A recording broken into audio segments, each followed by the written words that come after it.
Inside a volcano, life can be really hard. Any critter needs energy, but the amounts coming from the lava in a volcano is just too much for most to handle. In this video, I'll talk about two different volcanoes on a planet called Origin. First is the Lycan volcano, a historically important land where its namesake avoided extinction. Many of its inhabitants aren't so different from common forms, such as the volcano gecko that eats tiny insects wandering into the bright volcano at nighttime. Its thick skin keeps water inside, and its color reflects the light of the lava to reduce heat absorbed.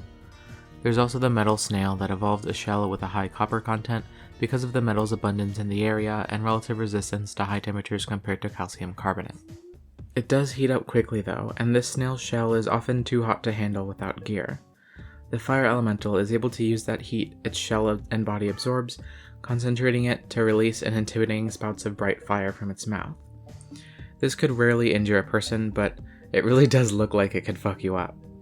Metal snails also have hardy scales with high copper content that protect it from drying out. Their dark body allows them to further absorb more heat for that fire spout.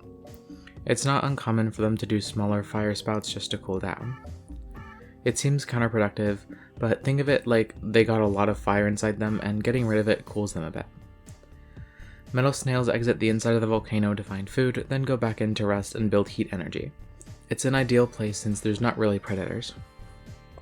The most notable and weird animal in the Lycan volcano is called ichthyosaurs. It's a near mythical dragon that seems to be extremely common only in the lava pools of the volcano. While the animals I've talked about before average at 6 centimeters long, ichthyosaurs average 12 meters. They're extremely heavy, but no one's ever weighed them. They're able to swim in lava pools because of a number of adaptations besides just being a fire elemental. While they can turn the energy they absorb from lava into brutal energy attacks, they can also convert it into energy their body can use. Their fat cells expand from swirling particles of pure energy, which transforms into adenosine triphosphate their bodies can use through some unknown method. Their lives are surprisingly short for their size. After two adults breed, they exit the lava and the female lays eggs.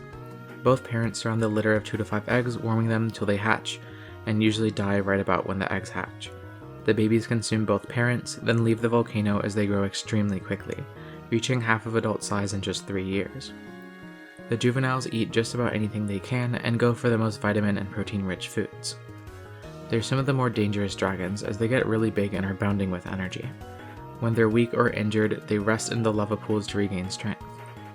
By the time they're about 6 meters long though, they will usually slow down and reduce the times they leave the volcano until they're full-grown adults that simply absorb energy in the lava and look for a mate. The adults are much less dangerous as long as one stays out the inside of the volcano.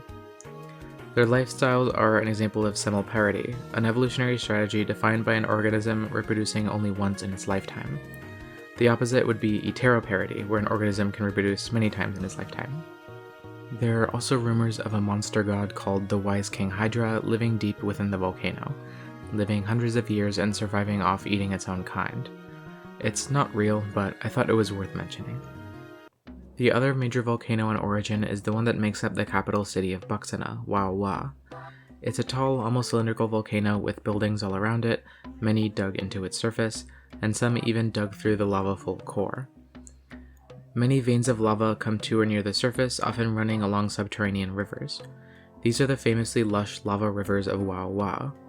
The water rivers are incredibly warm and in some places hot from the lava running nearby, inducing some of the fish to evolve ways to hide in the especially hot portions without cooking. There's too much life in the rivers to mention, but some have adapted to hide in the lava running nearby. They usually have to jump out the water for a bit to get there, but in many areas it would be for just a second. The most common of these is volcano gar, which have evolved to spend most of their time living in the lava and coming up to the air to breathe with their lungs. They have functional gills, but they're very atrophied on adults. Their body seems to be made of solid rock, but dissection reveals soft innards. It's likely they convergently evolved similar survival mechanisms of some of the other animals in the other volcano, where their fire element allows them to turn the heat energy into energy they can use to survive. They're not often seen eating despite their lively nature, and it's not known how else they deal with the huge amounts of energy surrounding them in the lava. They go into the water to feed or mate, but otherwise stay in the relatively safer lava.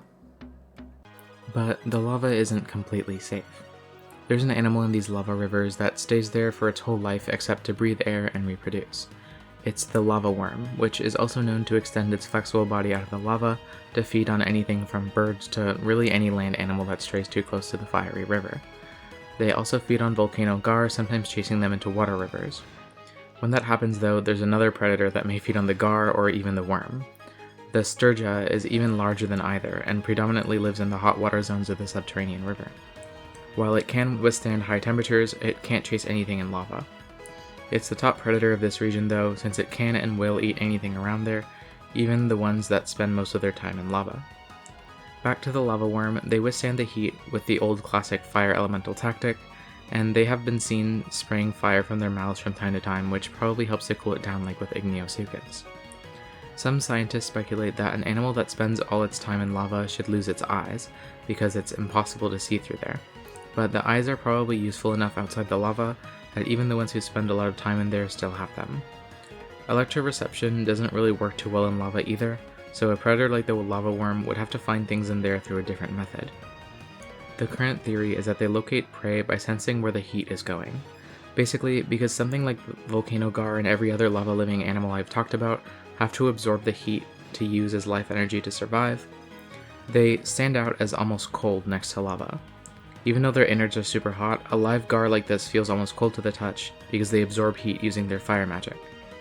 This way, the worms can locate their prey and each other by following the direction of the heat and finding the masses that feel cold. How they do this is still something of a mystery, but it's likely related to their elemental magic. That's all I got for this video.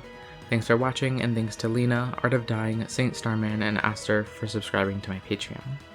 I hope the supernatural stuff wasn't disappointing and that I explained things sufficiently. Feel free to ask questions in the comments, and I'll try to come up with an interesting answer. I might just say I don't know though. Okay, bye!